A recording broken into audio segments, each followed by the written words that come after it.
السلام علیکم ورحمۃ اللہ وبرکاتہ۔ اس وقت مکہ مکرم میں حضرت عبد المطلب کعبہ کے متولی تھے۔ کعبہ کے سارے معاملات ان کی ذمہ داری میں تھے۔ اس وقت حضرت محمد صلی اللہ علیہ وسلم کی پیدائش نہیں ہوئی تھی۔ ایک وقت آیا جب یمن کا ایک پاورفل بادشاہ جس کا نام تھا ابرہہ نے دیکھا کہ لوگ دور دور سے کعبہ کے طواف کے لیے آتے ہیں۔ یہ غریب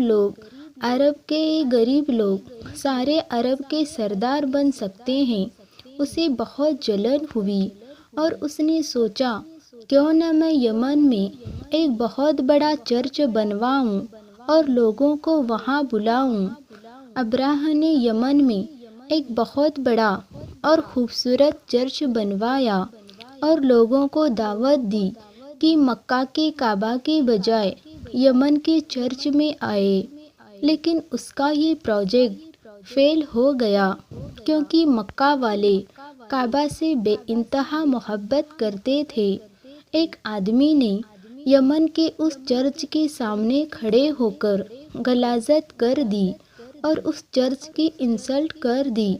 یہ دیکھ کر ابرہہ بہت غصہ ہوا اور اس نے اس آدمی کو قتل کر دیا اور اس نے فیصلہ کیا کہ میں کعبہ کو تباہ کر دوں گا۔ مکہ پر اٹیک کرنے کے لیے ابرہہ نے 60,000 کی فوج لے کر مکہ کی طرف نکل گیا اور وہاں سے گزرنے والے مکہ کے امیر لوگوں کا مال ضبط کرنے لگا اور لوگوں کو ڈرانے لگا۔ حضرت عبد المطلب کے 100 اونٹ بھی اپنے قبضے میں لے لیے۔ حضرت عبد المطلب نے ہمت دکھائی اور اپنے اونٹ واپس لینے کے لیے ابرہہ کے پاس پہنچ گئے اور ابرہہ سے کہا میرے اونٹ مجھے واپس دے دو۔ ابرہہ نے کہا میں تو تمہیں بہت بہادر سمجھتا تھا لیکن تم تو عجیب ہو۔ میں یہاں کعبہ ڈھانے آیا ہوں اور تمہیں صرف اپنے اونٹوں کی پڑی ہے۔ حضرت عبد المطلب نے جواب دیا کہ میرے اونٹ ہیں اس لیے میں انہیں لینے آیا ہوں اور کعبہ اللہ کا گھر ہے اور اللہ تجھ سے خود نپٹ لے گا۔ حضرت عبد المطلب کی یہ بات سن کر ابرہہ حیران ہوا۔ اس نے ان کے اونٹ واپس کر دیے۔ اگلے دن اب کعبہ ڈھانے کو ارادے سے اپنی فوج کے ساتھ ابرہہ آگے بڑھا لیکن اس کے ہاتھیوں نے آگے بڑھنے سے انکار کر دیا۔ لیکن پھر بھی زبردستی ان کو کیسے بھی آگے بڑھایا اور ساری فوج کے ساتھ کعبہ کے پاس پہنچ گیا۔ تبھی اللہ نے ابابیل چھوٹے چھوٹے پرندے بھیجے۔ ہر پرندے کے پاس 3 کنکر یعنی چھوٹے چھوٹے پتھر تھے، ایک چونچ میں اور 2 پیروں میں۔ وہ پرندے اپنے کنکر نیچے گرانے لگے اور ان کے وہ چھوٹے چھوٹے کنکر ابرہہ کی فوج پر ایسے گرتے کہ فوج کے جسموں کو پھاڑنے لگے، ان کی ہڈیاں دکھنے لگی۔ کچھ ہی وقت میں ابرہہ کی پوری فوج تباہ ہو گئی۔ ہاتھی اور سپاہی سارے کے سارے مارے گئے اور ابرہہ اپنی فوج سمیت ہلاک ہو گیا۔ اس واقعہ کی خبر تیزی سے سارے عرب میں پھیل گئی۔ اس کی وجہ سے اور زیادہ لوگ کعبے کا طواف کرنے کے لیے آنے لگے اور اس طرح مکہ کی اکنامی آسمان چھونے لگی۔ یہ واقعہ قرآن میں سورہ فیل میں موجود ہے۔ اللہ تعالیٰ فرماتے ہیں کیا تم نے نہیں دیکھا کہ تمہارے رب نے ہاتھی والے لوگوں کا کیا کیا؟ پھر ایک دن ایران کے ایک سب سے بڑے ٹیمپل میں برسوں سے جل رہی آگ اچانک بجھ گئی۔ ایک ایسا واقعہ تھا جسے اس دور کے لوگ سمجھ ہی نہیں پائے۔ اسی طرح کسریٰ کا محل جو ایران کی طاقت اور شان و شوکت کی نشانی تھا، اس میں درار پڑ گئی اور اس کے 14 حصے زمین پر گر پڑے۔ عرب کے لوگ یہ سب سن کر حیران تھے اور سب کے دلوں میں یہ سوال اٹھ رہا تھا کہ آخر یہ سب اچانک کیوں ہو رہا ہے؟ دریائے ساوا یہ کیسا ہوا جو صدیوں سے سوکھا پڑا تھا، اچانک پانی سے لبریز ہو گیا؟ یہ کیا ہو رہا ہے؟ دریا سوکھ گیا اور دوسری طرف دریا سماوا جس میں ہمیشہ پانی بہتا تھا اچانک سوکھ گیا۔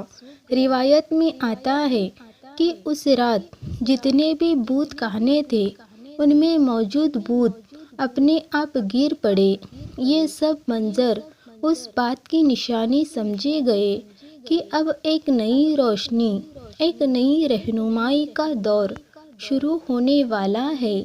اس رات آسمان پر بھی عجیب منظر دیکھے گئے، بہت سے ستارے ٹوٹتے نظر آئے، لوگ گھبرا گئے اور ایک دوسرے سے پوچھتے رہے کہ یہ سب کیا ہو رہا ہے۔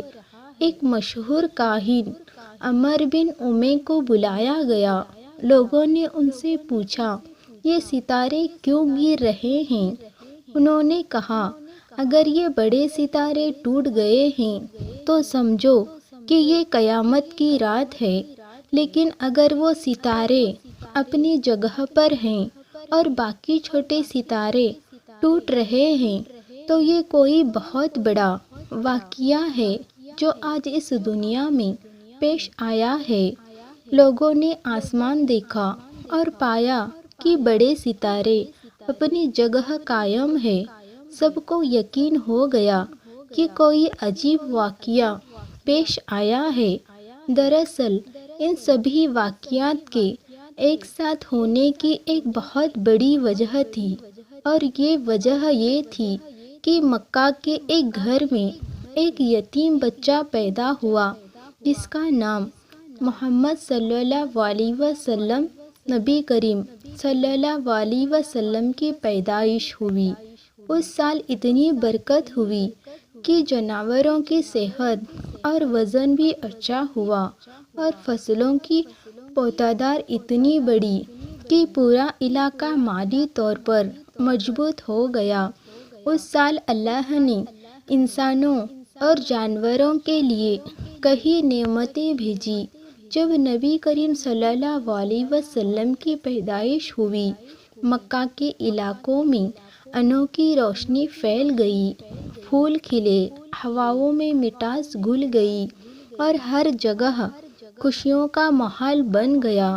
جب نبی کریم صلی اللہ علیہ وسلم پیدا ہوئے تو اس وقت پوری کائنات نے انہیں سلام کیا، آسمان کے ستارے ان کے آگے جھک گئے اور زمین پر ہر طرف نور پھیل گیا۔ جناب حضرت آمنہ رضی اللہ تعالی عنہا بیان کرتی ہے کہ پیدائش کے دوران انہیں کسی قسم کی تکلیف یا کمزوری محسوس نہیں ہوئی، بلکہ ایک سکون اور برکت کا احساس تھا۔ وہ کہتے ہیں کہ اچانک کمرے کی روشنی بڑھنے لگی اور ایسا لگا جیسے نور چاروں طرف پھیل رہا ہے۔ پھر انہوں نے دیکھا کہ 4 عورتیں آئیں، ان کے ہاتھوں میں چمکتے ہوئے برتن اور پیالے تھے۔ انہوں نے کہا ہم جنت سے آئے ہیں، یہ جنت کا شربت ہے، اسے پیو۔ جب انہوں نے وہ شربت پیا تو انہیں ایسا لگا جیسے دنیا کی تھکان مٹ گئی ہو اور اللہ کی طرف سے ایک نئی طاقت مل گئی ہو۔ پھر انہوں نے دیکھا ایک ننھا بچہ پیدا ہوا جو بالکل پاک صاف اور روشن تھا، اس کی روشنی سے ایسا نور نکل رہا تھا کہ دور دراز کے علاقے صاف صاف دکھ رہے تھے۔ روایت میں آتا ہے کہ فرشتوں نے اس بچے کو اٹھایا اور کہا یہ بچہ ساری کائنات کا سردار ہے، اس کی اطاعت سب پر فرض ہے۔ پھر اس پر برکت اور رحمت کی دعائیں کی گئی۔ اس نورانی منظر کا ایک گہرا پیغام تھا، اور یہ پیغام یہ تھا کہ اللہ نے انسانیت کے لیے رہنمائی بھیج دی ہے۔ اب اندھیرے مٹیں گے اور روشنی کا دور شروع ہوگا۔ اس رات مکہ کی سرزمین بھی روشنی سے جگمگا رہی تھی۔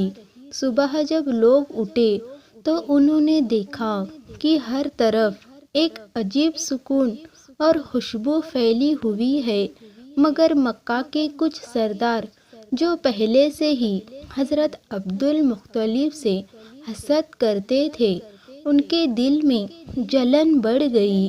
ایک یہودی عالم بھی اس وقت موجود تھا۔ وہ بے چین تھا اور بار بار پوچھتا پھر رہا تھا کہ کیا اس رات کسی کے گھر میں بچہ پیدا ہوا ہے۔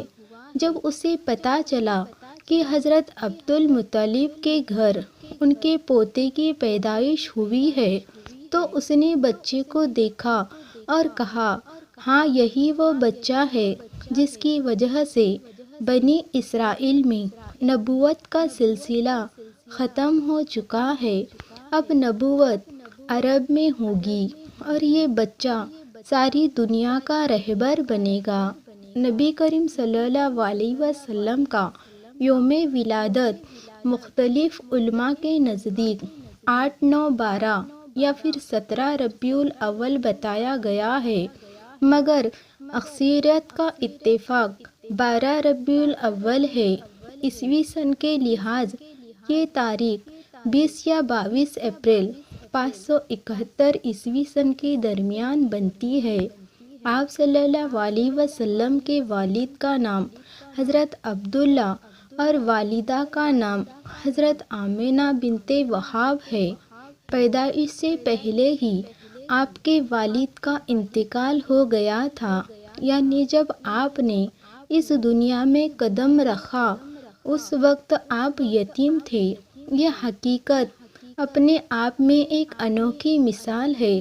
اللہ کی یہ مرضی تھی کہ جس کے ذریعے ساری انسانیت کو رہنمائی ملنے والی ہے، اس کی شروعات ہی دنیا کے سہارے کے بنا ہو، تاکہ لوگ سمجھیں کہ اصلی سہارا تو صرف اللہ ہے۔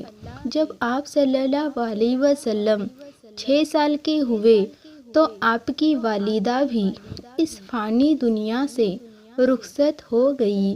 اس طرح آپ کم عمر میں دوہری یتیم کا شکار ہوئے، مگر یہ بھی اللہ کی حکمت تھی، کیونکہ آنے والے وقت میں آپ ساری دنیا کے لیے رحمت بن کر آنے والے تھے۔ آپ صلی اللہ علیہ وسلم کی پرورش 8 سال کی عمر تک آپ کے دادا حضرت عبدالمطلب نے کی۔